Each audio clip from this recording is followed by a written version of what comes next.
নবী সাল্লাল্লাহু আলাইহি সাল্লাম বলেন, যখনই রমজান আসে তখনই আল্লাহ পাক তার জান্নাতের সব দুয়ার খুলে দেন, জাহান্নামের দরজা বন্ধ করে দেন এবং শয়তানগুলোকে শেকলে বন্দী করে দেন। তার মানে বান্দা যেন শুধুই জান্নাতে যাইতে পারে আল্লাহ তাআলাই কুদরতি ভাবে ব্যবস্থা করেন। এই জন্য রমজানে জান্নাতের ব্যবস্থা করতে পারে নাই, জাহান্নাম থেকে বাঁচার ব্যবস্থা করেন।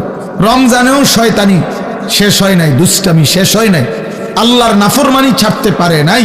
আসলে এটা শয়তানের তুনো বড় শয়তান, কারণ মেন শয়তান তো বন্দী, মেন শয়তান তো শিকলে বন্দী। তাহলে এরপরও এইটা শয়তান রমজানের ভিতরে কেমনে নাফরমানি করে, তা আমার মনে হয় এইটা ওইটার চাইতে উপরে ডিগ্রিওয়ালা শয়তান।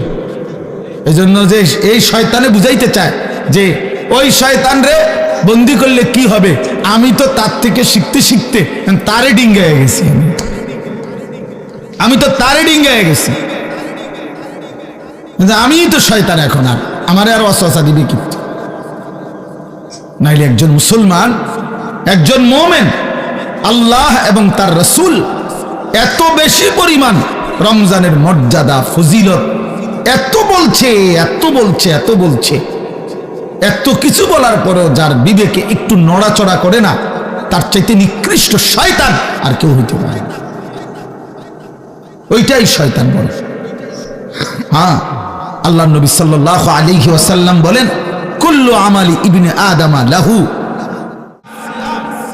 এক বান্দার তার সমস্ত আমল তার নিজের জন্য, নিজের আখিরাতের জন্য, কিন্তু আল্লাহ তাআলা বলে আমার বান্দার রোজা এটা ব্যতিক্রম। قال الله عز وجل فإن الصوم لي وأنا أجزي به। আমার বান্দার রোজা রাখছে শুধুই আমার জন্য, আমি নিজেই তার প্রতিদান দেব। ডান কাদের ফেরেশতাকে যেন আল্লাহ বলে, ফেরেশতা পুরা রমজান আমার বান্দার নেকি তুমি লিখবা না, আমি লিখব, আমি লিখবো, আমি দেব বান্দার নেকি। এজন্য বাপ রমজানকে কেমনি কাটাবেন, রমজানের ফজিলত, রমজানের বৈশিষ্ট্য, রমজানের জন্য প্রস্তুতি মুমিনের আলাদা হওয়া উচিত।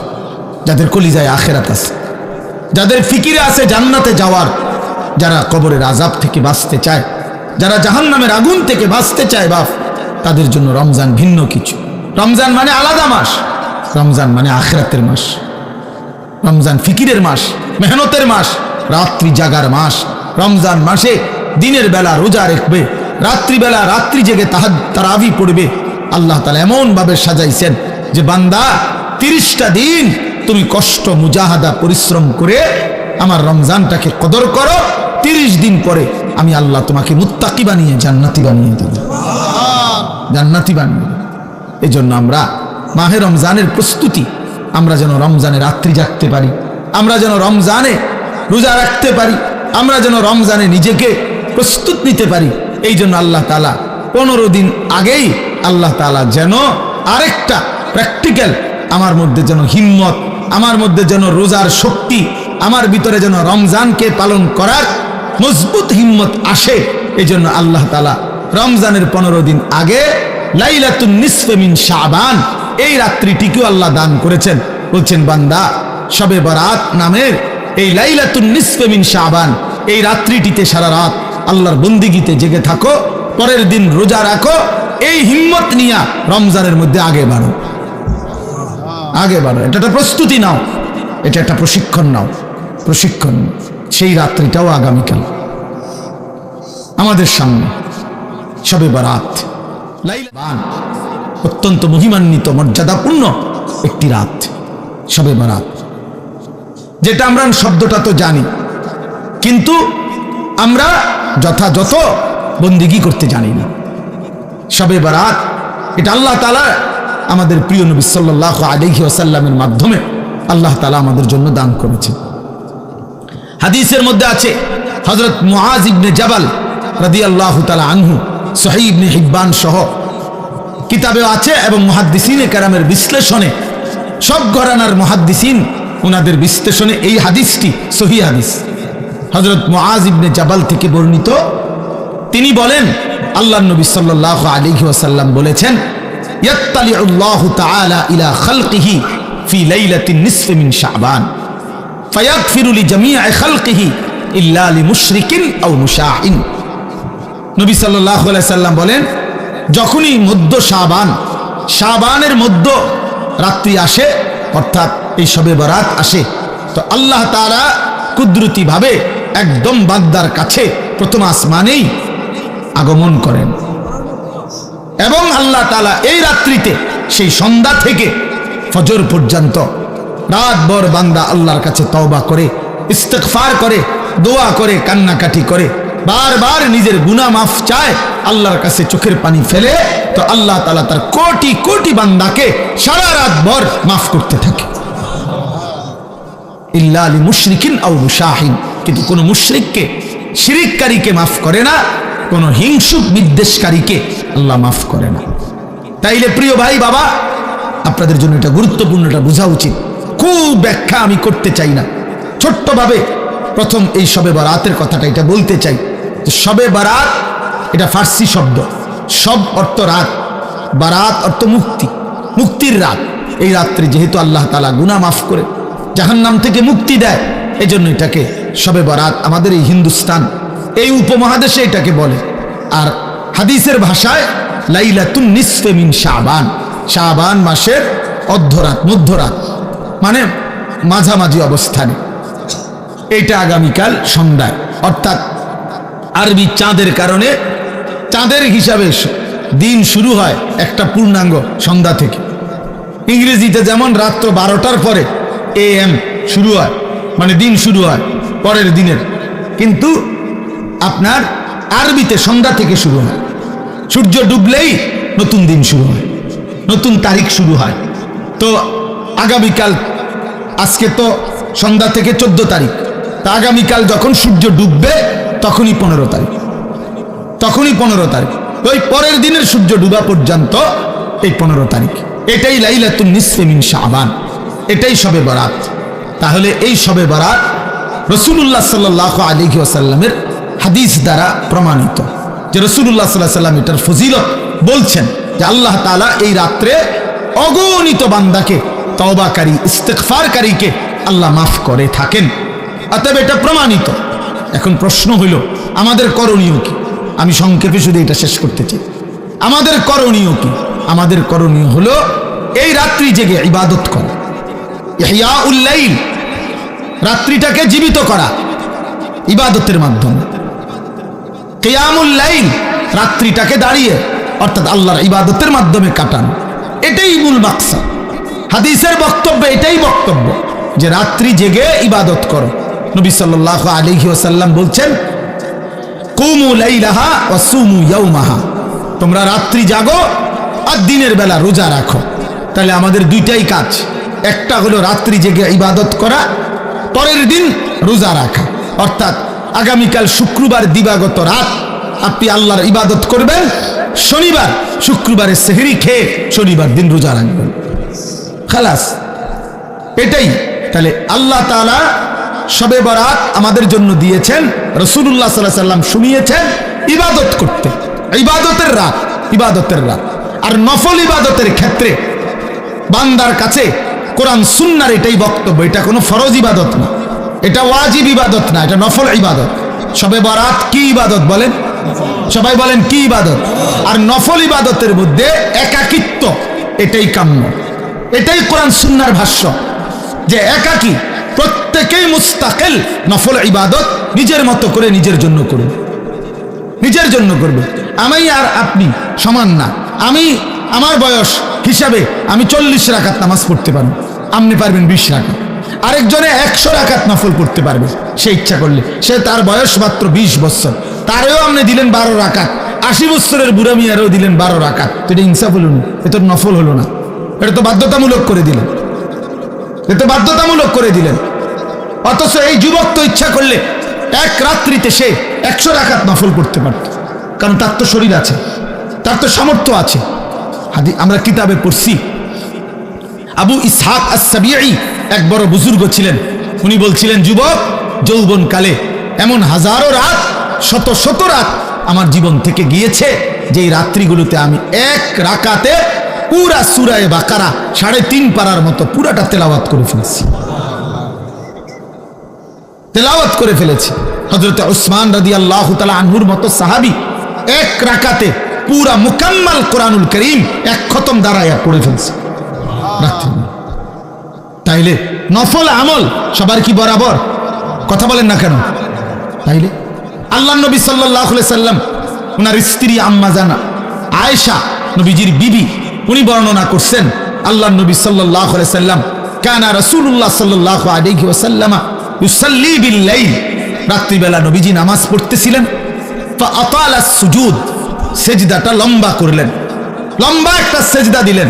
হাত্তা জানান্তু আন্নাহু কাদ কুবিজা, হযরত আয়েশা নিজে বলতেছেন আমি ভাবলাম এত লম্বা সেজদা না জানি নবীজি ইন্তেকাল করলেন কিনা।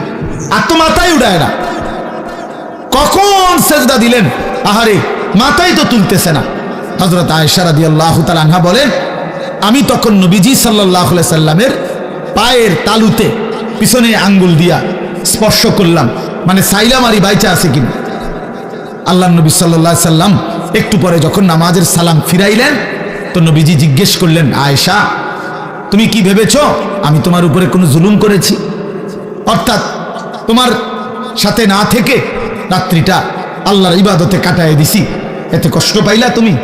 হযরত আয়েশা বলেন ইয়া রাসূলুল্লাহ না, আমি কষ্টের কারণে বলি নাই, আমি মূলত ভেবেছিলাম এত লম্বা সেজদা দিছেন না জানি আপনার ইন্তেকাল হয়েছে কিনা, এই জন্য আমার ভয় লাগছে দেখে আমি আঙ্গুলটা স্পর্শ করছি, আমার চাহিদার জন্য না, আমি আপনার পেরেশানিতে করছি। তো আল্লাহ নবী সাল্লাল্লাহু আলাইহি ওয়াসাল্লাম বললেন আয়েশা তুমি কি জানো আজকের রাত কোন রাত? তখন হযরত আয়েশা বললেন জানি না ইয়া রাসূলুল্লাহ, আপনি জানেন, আপনি বলেন। তো আল্লাহ নবী সাল্লাল্লাহু আলাইহি ওয়াসাল্লাম বলেন এই আজকের রাত্রি হচ্ছে লাইলাতুন নিসফি মিন শাবান, এটাই শবে বরাত, এটা শাবানের মধ্যরাত। এই রাত্রিতে আল্লাহ তাআলা যত লোক আল্লাহর কাছে গুনাহ মাফ চায় তওবা করে আল্লাহ তাদেরকে মাফ করে থাকে, যত লোক আল্লাহর কাছে দয়া ভিক্ষা করে তো আল্লাহ তাআলা তাদের উপরে দয়া করে। তাহলে আল্লাহ নবী সাল্লাল্লাহু আলাইহি সাল্লাম এত লম্বা সেজদা দিছেন যে নবীর বিবি উনি পর্যন্ত ভয় পাচ্ছিলেন যে ইন্তেকাল করলেন কিনা। তাইলে নফল ইবাদত একটা লক্ষণীয় কথা বোঝেন, শুনতেছেন আপনারা? আরে ভাই বুঝতেছেন আপনারা?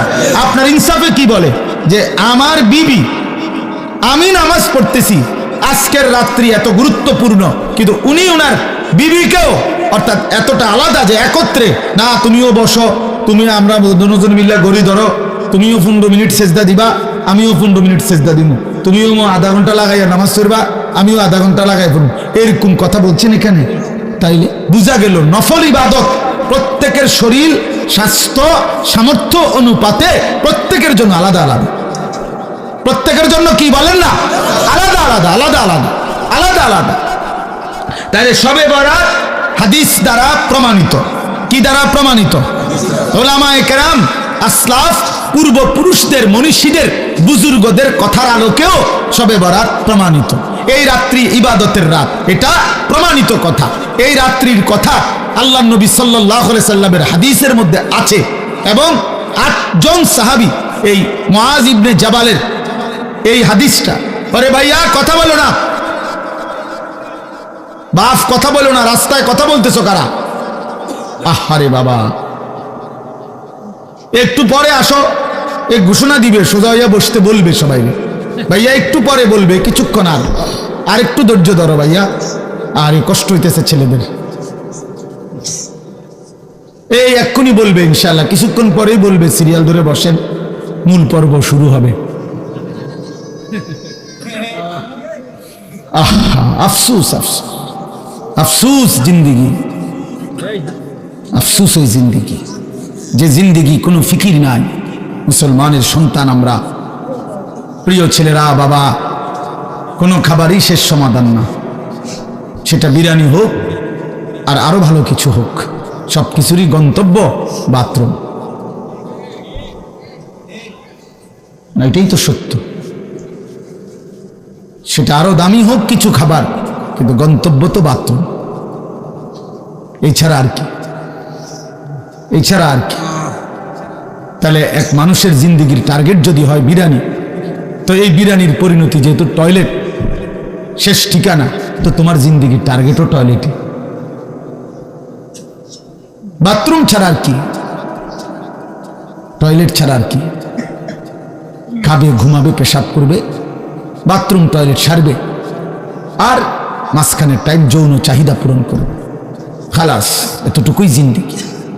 এবার কেউ যদি, আমি সবসময় বলি, প্রতিদিন বলি এ কথা, যে জীবন শুধু এটাই বুঝছে, জীবন মানে খাবার, পেশাব পায়খানা, ঘুম আর যৌন চাহিদা, লজ্জাস্থানের চাহিদা পূরণ, এতটুকুই যে জীবন বুঝছে যে এটাই আমার জীবন, তো এই জীবন জানোয়ারের জীবন। এই জীবন কি? জানোয়ারের জীবন। এই জীবন কুকুরের জীবন, কুত্তার জীবন। কারণ ওই কুকুরও খায়, ঘুমায়, পেশাব পায়খানা করে, কুকুরেরও যৌন চাহিদা পূরণ হয়, এই জন্য কুকুরেরও বাচ্চা কাচ্চা হয়। তো তার যদি যৌন চাহিদা পূরণ না হতো তবে বাচ্চা হয় কেন? এই জন্য কোরআনুল কারীমে আল্লাহ তাআলা বলছে, ওয়াত্তাবাআ হাওয়াহু ফামাসালুহু কামাসালিল কালব। এক নাফরমান পাপীর কথা আল্লাহ বলতে গিয়ে কোরআন শরীফের এই আয়াতে আল্লাহ বলছে, সে তার মনের চাহিদার অনুসরণ করেছে। এই বালআম বাউরা, এক কাফের, এক মুশরিক, এক পাপী, প্রথমত ইমানদার ছিল, কিন্তু মনের ইচ্ছা চাহিদার অনুসরণ করেছে। আল্লাহ বলছে সে তার মনের ইচ্ছারও যখন অনুসরণ করলো, এবার তার উদাহরণ হয়ে গেল কামাসালিল কালব, কুত্তার মতো। কোরআন শরীফের আয়াত। লোকটা ইমানদার ছিল কিনা? ইমানদার ছিল, শতবার খাঁটি ইমানদার ছিল। যেদিন সম্পদের লোভে নিজের মনের চাহিদা মতো অনুসরণ করেছে, আল্লাহ তখন বলছে তার উদাহরণ কুত্তার মতো হয়ে গেছে, কামাসালিল কালব। এজন্য প্রিয় বন্ধু, মনে রাখো, প্রতিদিন আমি এটা বলি, ছেলেরা, বাবা, তোমার পরিচয় তুমি মিলাই আনো, আমার দরকার নেই, আমার এত সময়ও নাই। তোমার পরিচয় তুমি মিলাও, আমার পরিচয় আমি মিলাই। প্রত্যেকেই হিসাব লাগাও, হ্যাঁ, নিজের নিজে হিসাব করো। তুমি চালাক না বেওকুফ, তোমার বিবেককে তুমি প্রশ্ন করো। আল্লাহ তাআলা কোরআনুল কারীমে বলছেন, যে মানুষটা মনের ইচ্ছা মতো চলে তার জীবন কুত্তার জীবন, কামাসালিল কালব, কুত্তার জিন্দেগি। এই জন্য আমি সবসময় বলি, যে কপালে সেজদা নাই, ওই বেনামাজি যেগুলো, এগুলোর জিন্দেগি কুত্তার জিন্দেগি,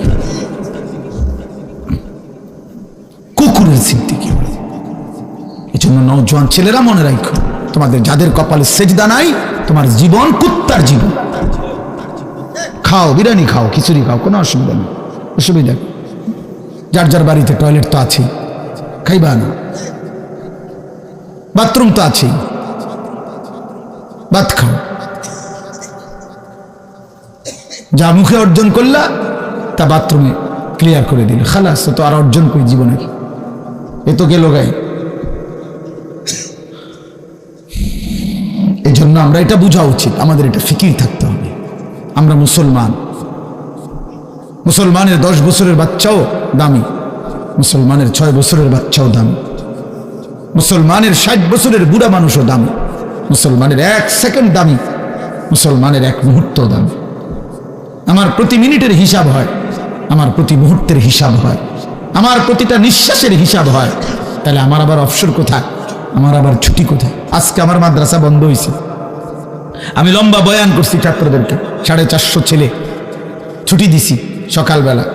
তা আমি এটা বলছি, বাবা, আমাদের কোনো ছুটি নাই, जिसकी सबक याद हुई उसकी छुट्टी ना मिली।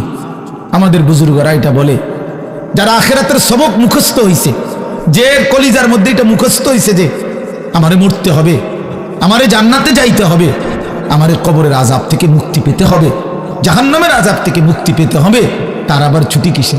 আমি ছুটি কাটাইলে হবে না, আমারে বাড়িতে থাকলেও ফজরের নামাজ পড়তে হবে, মাদ্রাসায় থাকলেও পড়তে হবে, বাজারে থাকলেও পড়তে হবে, বিমানে থাকলেও পড়তে হবে। আমার আবার ছুটি কি? আমার কোনো শুক্রবার নাই, আমার কোনো 21শে ফেব্রুয়ারি নাই, আমার কোনো 16ই ডিসেম্বর নাই, আমার কোনো 26শে মার্চ নাই, আমার কোনো ছুটি নাই। আমার প্রতিদিনই ডিউটি, আমার নামাজ প্রতিদিনই, আমি হালাল পথে চলতে হবে প্রতিদিনই, আমার চরিত্র হেফাজত করতে হবে প্রতিদিনই। কারণ আমার কলিজার মধ্যে এটা বুঝে আইছে যে আমার আখিরাত আছে, আমার পরকাল আছে, আমাকে মরতেই হবে। অতএব जिसकी सबक याद हुई उसकी छुट्टी ना मिली। যার সবক ইয়াদ হইছে মানে আখিরাতের পড়া মুখস্থ হইছে, আখিরাত কলিজার মধ্যে ঢুকছে, তার আবার ছুটি নেই। তার ছুটি নেই। ছুটি হলো নাফরমানের, যে মনে করছে আমি এখন মুক্ত স্বাধীন, আমার আব্বা যেহেতু আমার কিছু বলে না আমি নারী দেখতে থাকি, আমার মা যেহেতু আর কিছু বলে না আমি এখন ছবি দেখতে থাকি, আমার গ্রামবাসী কেউ আমারে ডাকে না। আহ, তোমারে কেউ ডাকে না বাবা, তোমার চুল জানোয়ারের মতো, তোমার চুল বেঈমানের মতো, তুমি পেশাব করে টয়লেটে ঘিরা কুলুক টয়লেট পেপার ব্যবহারের গুরুত্বও নাই, পাক নাফাকের ধার ধারণা, নিজের মাকেও দেখো, মানুষের বেডিরেও দেখো, আপন বোনকেও দেখো, রাস্তার মেয়েকেও দেখো। আহ, ওই দেখেন ওই ওরা কথা বলতেছে, মানে কিছু ছেলে থাকে অসভ্য, যে শক্ত অসভ্য, মানে এটা একবারে শক্ত। কিছু ছেলে এত নিকৃষ্ট বেয়াদব যে তার কথা হইল আমি হুজুর জীবনেও কারো কথা শুনি না, আপনারটারে হঠাৎ করে শুনি না কি করব। হ্যাঁ হ্যাঁ, বাস্তবতা এটা। মানে এত বড় নিকৃষ্ট বেয়াদব যে আমি আসছি হুজুরে খিচুড়ি খাইতাম, হ্যাঁ যেহেতু আপনার কথার কারণে দেরি হইতেছে দেখতে বইয়া রয়েছি নিরুপায় হইয়া, কথা বুঝছেন না? হ্যাঁ, কাজে আমি যেহেতু কারো কথা শুনি না, আমি নজর রাখি ছেলে মিয়া, এটা আমার সারা জীবনের অভ্যাস। এই জন্য আমি 1 মিনিট বললো, আমি হাসাহাসি তামাশা পছন্দ করি না। আমরা আমাদের এই ছেলেদেরকে ফিরাইতে হবে, আমাদের এটা সিদ্ধান্ত ইনশাআল্লাহ। আলহামদুলিল্লাহ আমরা আমাদের মাদ্রাসায়, আমার যে ক্যান্টনমেন্টের মাদ্রাসায় এই 8 তারিখ গত শনিবার আল্লাহর দয়ায় আমরা শুধু 16 বছর থেকে 30 বছর যাদের বয়স এমন ছেলেদের আলাদা ইসলাহি মজলিস করছি, সকাল 10টা থেকে 4:30 পর্যন্ত। আমার মাওলানা ইয়াহিয়া বয়ান করছে, আমরা বয়ান করছি, আমার শায়েখ আল্লামা মুফতি মুশতাকুর নবী সাহেব, মুফতি আমজাদ সাহেব, মুফতি ইউসুফ বিন ইকবাল, ওনারা সব বয়ান করছেন, একজন বড় ডাক্তার বয়ান করছেন ধারাবাহিক ছেলেদের চরিত্র আখলাকের উপর। প্রায় 600 ছেলে শুধু এই বয়সী আসছে,